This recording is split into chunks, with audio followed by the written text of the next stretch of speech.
Turning you into they.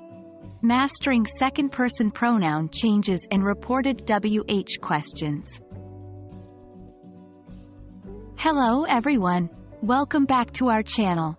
Today we're diving deeper into the fascinating world of reported speech.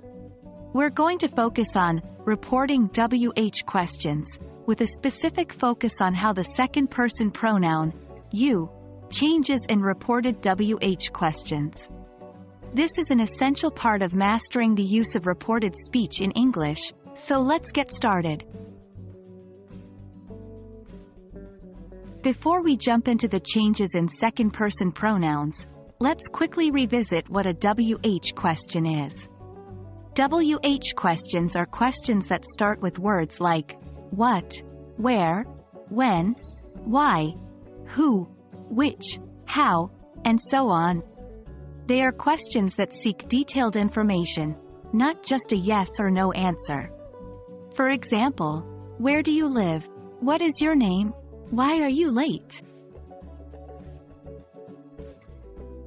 Now, reporting WH questions is a little bit different from the way we report regular statements or yes, no questions. With WH questions, the reported speech retains the WH word and it's used as a conjunction. The subject and verb are inverted back to their normal positions. For example, if someone asks, "Where do you live?" we would report it as, "He asked where I lived." When it comes to changing the second person pronoun you in reported WH questions, we need to be mindful of the context.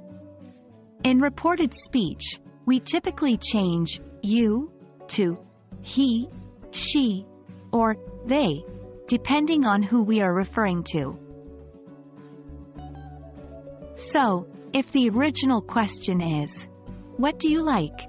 and we're reporting it on behalf of John, we'd say, "I asked John what he liked." However, if we're reporting the question for a group of people, we'd use they. "I asked the students what they liked." Remember, the key to mastering this change is to pay attention to who the you is referring to. And that brings us to the end of our lesson on the second person pronoun changes in reported WH questions. It may seem a little tricky at first, but with practice, it'll become second nature. Keep practicing, and remember to always pay attention to who you is referring to when reporting WH questions. Thanks for joining us today, and we look forward to seeing you in our next lesson.